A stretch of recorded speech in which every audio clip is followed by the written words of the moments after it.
Greetings and salutations, humans of Earth. Red Wild Rider, once again with you.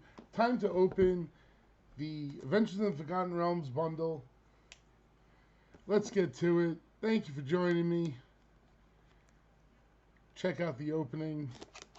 Last bundle I opened, Modern Horizons, I think I have the 5 mythics in that bundle. So I don't expect to get 5 mythics ever again in 10 packs, but you know, especially you do have the extra mythic, the extra chance of getting a mythic in the reprint slot in Modern Horizons 2, where here we don't really have that possibility, but we do get giant dungeon cards,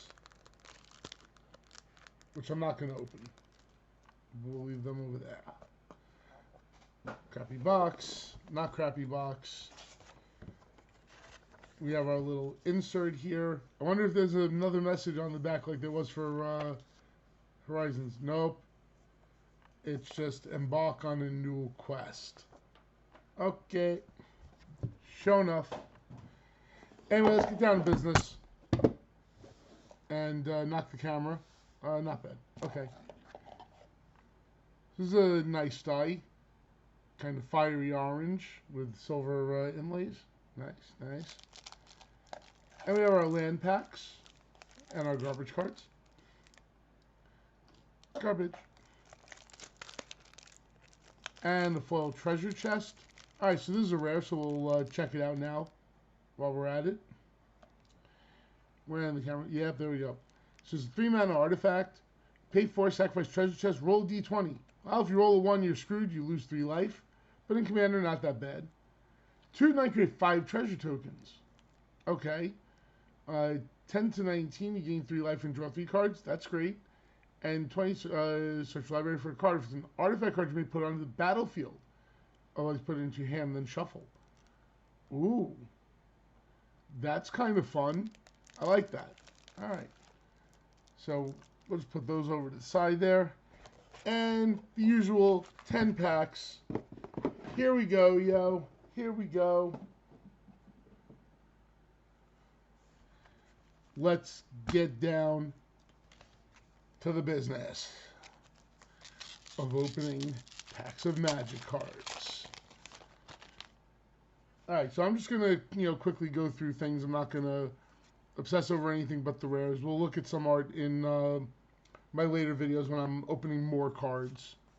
The first rare we get is Gelatinous Cube. I love that they made a Gelatinous Cube card. It's a creature I remember well from my days of playing D&D. So we got a 2/black 4/3 creature Ooze, which has 2 abilities. When it enters the battlefield, you exile target non-Ooze creature an opponent controls until Gelatinous Cube leaves the battlefield. So swallow something, some creature your opponent controls. And then X black, put target creature with mana value X exiled with Gelatinous Cube into its owner's graveyard. So this way they can't get the creature back when Gelatinous Cube dies. Sounds really good. I mean, kind of expensive to use in Commander, but sometimes you gotta get rid of utility creature too, you know? It is a thing. And our first token is a dungeon. I wonder how many of the tokens are going to be dungeons. I think I had like 2 out of my 6 cards in the pre-release pack were dungeons. Yes, we only have the 2 tokens. Alright. The rare is Sorcerer Class. For a blue and a red, when it enters the battlefield, you draw 2, then discard 2. Okay, that's fair. For another red and a blue, you get level 2. Creature you control have tap, add red or add blue or red. Spend this mana only to cast an instant or sorcery spell or to gain a class level. Okay. And then level 3 costs 3 in blue and red. Whenever you cast an instant or sorcery spell, that spell deals damage to each opponent equal to the number of instant and sorcery spells you've cast this turn. Well, if you're spell slinging, seems like you want to be sorcerer class. I mean, I don't think there's much more to say than that. That's a pretty good card, though. Start doing a lot of damage. As each opponent it deals damage to. That's pretty good. Hey, we get another Revolving Wilds. Great. Okay, and our next rare is the Hand of Vecna. 3 mana for a legendary artifact equipment. Beginning of combat on your turn, equipped creature or a creature you control named Vecna gets +X/+X until end of turn, where X is the number of cards in your hand. Okay, and to equip, you pay 1 life for each card in your hand. Well, I guess that makes sense. Or you could equip for 2 mana. I think we'll be equipping for 2 mana 99% of the time. So that's 2 out of 3 dungeons. Okay. All right. Oh, we got a foil in this pack finally. First pack with a foil here. And the rare is Rogue class, so we get another class. This one's blue and black.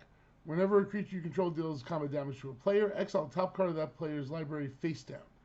You may look at it for as long as it remains exiled. So 1 blue black gives you level 2. Creatures you control have menace. Okay, so that combos nicely with the first ability. And then 2 blue black gets you to level 3. You may play cards exiled with Rogue class, and you may spend mana as though it were mana of any color to cast those spells. Well, it sounds like something that you would definitely want to invest in over time.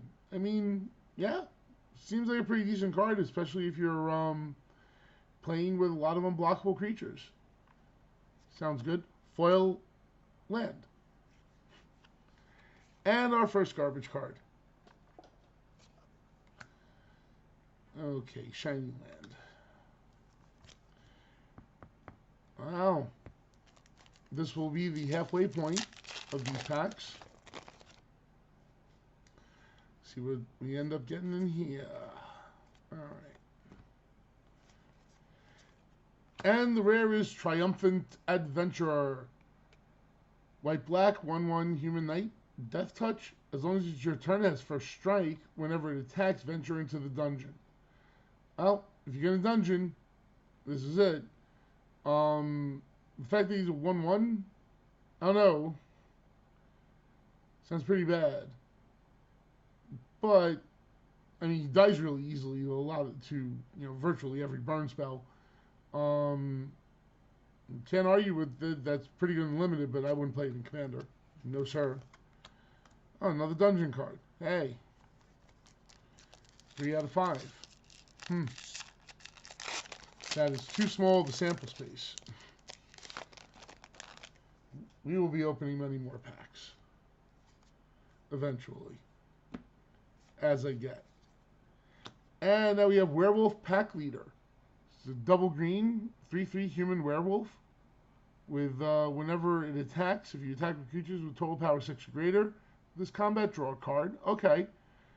3 in green. Until end of turn, Werewolf Pack Leader is base power toughness 5/3, gains trample, and is in a human. That's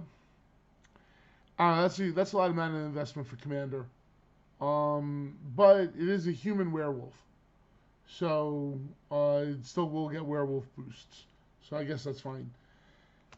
And foil uncommon, Kalain Reclusive Painter. Alright. Well, it's all Dungeons and Treasure apparently in the token spot so far. And 1 garbage card. And 1 garbage card.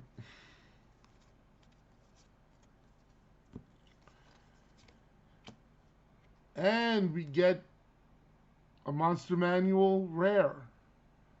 Varus, Silvery Moon Ranger. Is for 1 green, legendary human elf ranger. 3/3. Reach, ward 1. Okay. Whenever you cast a creature or planeswalker spell, venture into the dungeon. This ability triggers only once each turn. Why? Why? I know for standard and limited, but in Commander you want to trigger lots of times. Whenever you complete a dungeon, create a 2/2 green wolf creature token. Yeah, you're not even getting that much out of it. Like, might still play it. It's not horrible. It is an elf. That means something in Commander. But doesn't really do much otherwise. It's just hard to get rid of. So I don't really see this doing too well. That's very unfortunate. Another dungeon. Ayo. Pack number 8. Almost done with the bundle. Okay. What do we got? What do we got? We get Dancing Sword, 1 in white for an equipment. An equipped creature gets +2/+1. When an equipped creature dies, you may have Dancing Sword become a 2/1 construct artifact creature with flying in word 1. If you do, it isn't an equipment. Equip 1. So, okay. You could have it be an equipment for as long as you want it to be equipment. Once you get a creature to die, though, and you don't want it to be an equipment anymore, well, you can have it be a 2/1 creature. I mean, not super impressive for Commander. Might be interesting, I guess, in some Voltron decks. I don't know if you really want to do. If you really want to turn that into a creature. Finally, a token that is not a treasure or a dungeon. It's a wolf. It's a not booping wolf. I'm pretty sure this is old art. It looks like art that they've used before for wolf tokens. Alright, pack 9.